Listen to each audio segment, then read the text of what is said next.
सामने लगी करी तो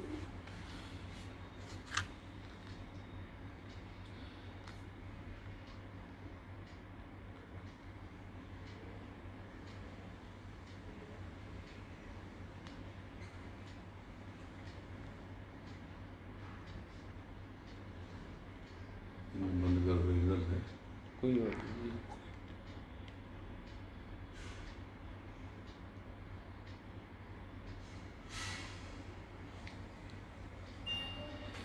नमस्कार साथियों, लोकतंत्र सुरक्षा पार्टी की तरफ से हम सब उन दलित व बैकवर्ड भाइयों की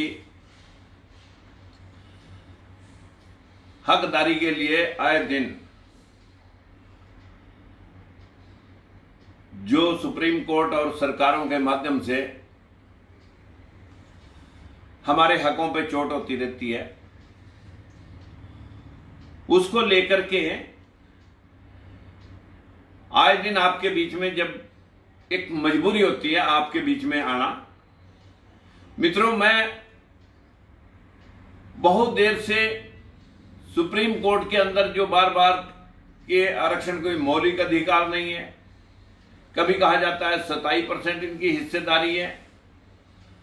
कभी कहा जाता है कि इसकी समीक्षा होनी चाहिए नागपुर से, और कभी ये तो 10 साल के लिए था, इस आरक्षण को खत्म ही कर देना चाहिए।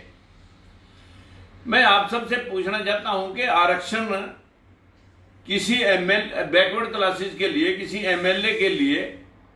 रिजर्वेशन हो, एमपी के लिए रिजर्वेशन हो, सरपंच के लिए रिजर्वेशन हो, या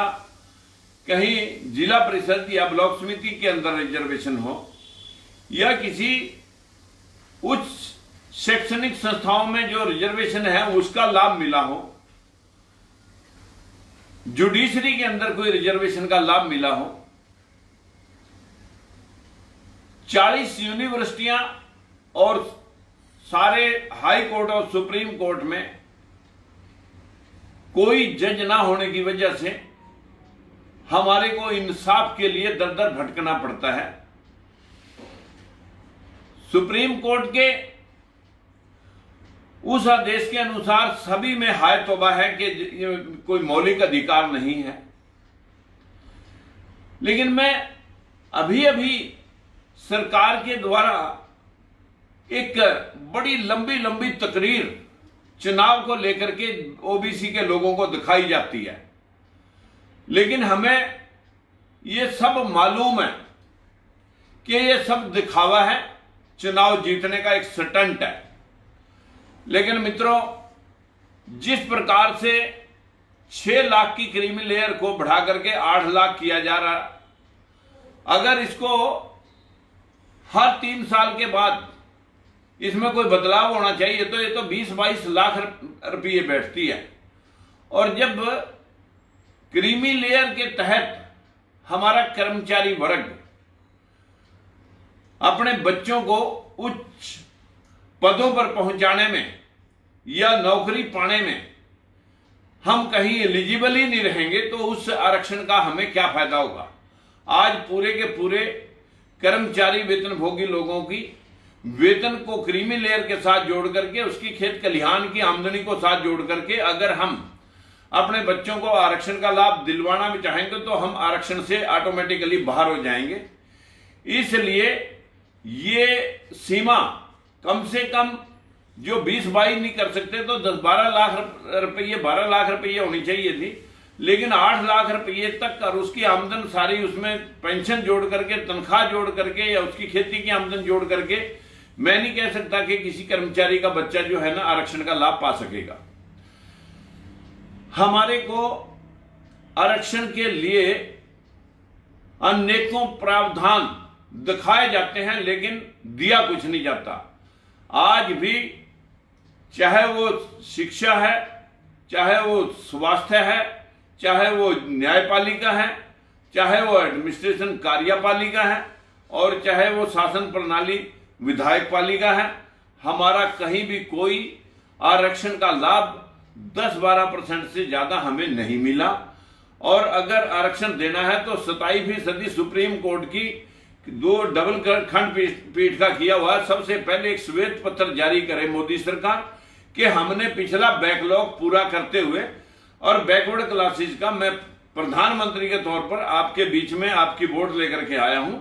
और मैं आपको ये श्वेत पत्र जारी कर रहा हूं कि चाहे रेलवे है और चाहे जुडिशरी है और चाहे हमारी मिनिस्ट्री है और चाहे हमारा प्रशासन है, इसके अंदर सभी की जगह 27% रिजर्वेशन हर एक चुनावी सिस्टम के अंदर वो लागू करें, जो कि काका कलेलकर रिपोर्ट के समय दिया गया। जवाहरलाल नेहरू ने 14 साल राज किया, कुछ नहीं दिया। उसके बाद लाल बहादुर शास्त्री जी आगे सच्चर कमेटी बन गई,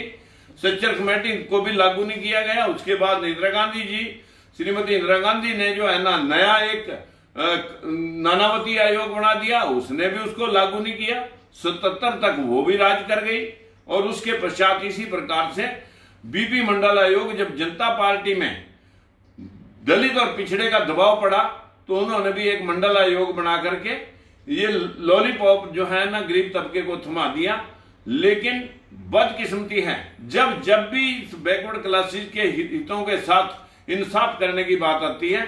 तो वीपी सिंह जी ने इसको लागू किया तो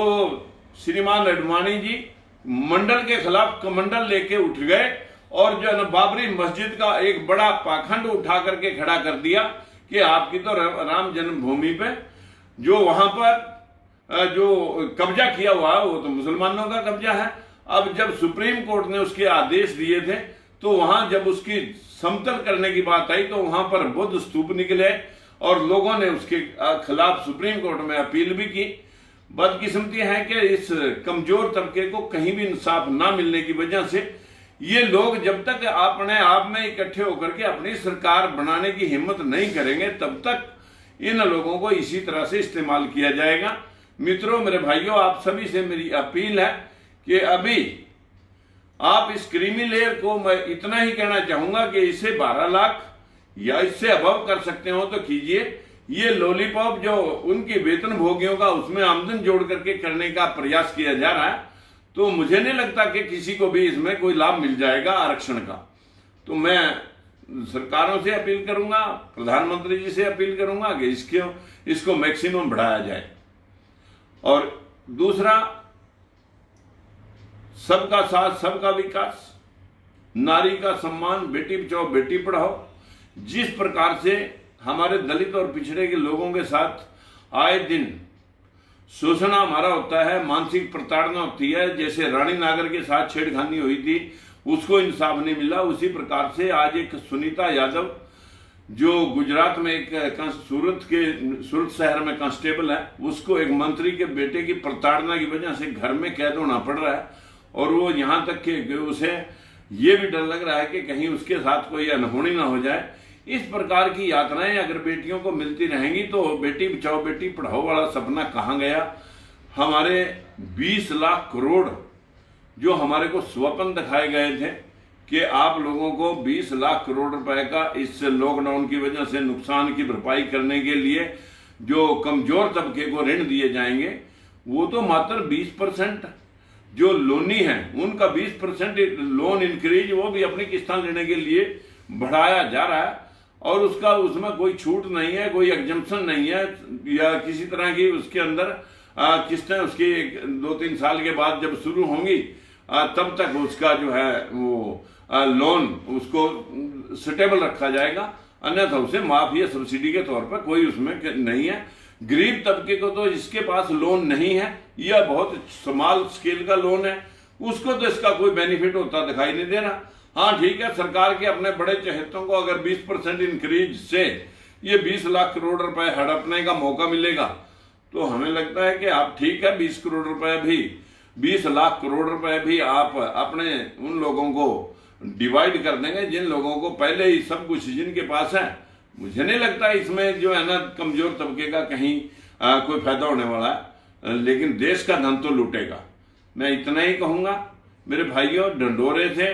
और जो बहुत ज्यादा अटकलबाजियों से जो हम सावधान रहें और सरकार से अपील करें कि अगर हमें कुछ देना है तो हमारे हिस्से का रोजगार दें और एक श्वेत पत्र जारी करें। नमस्कार।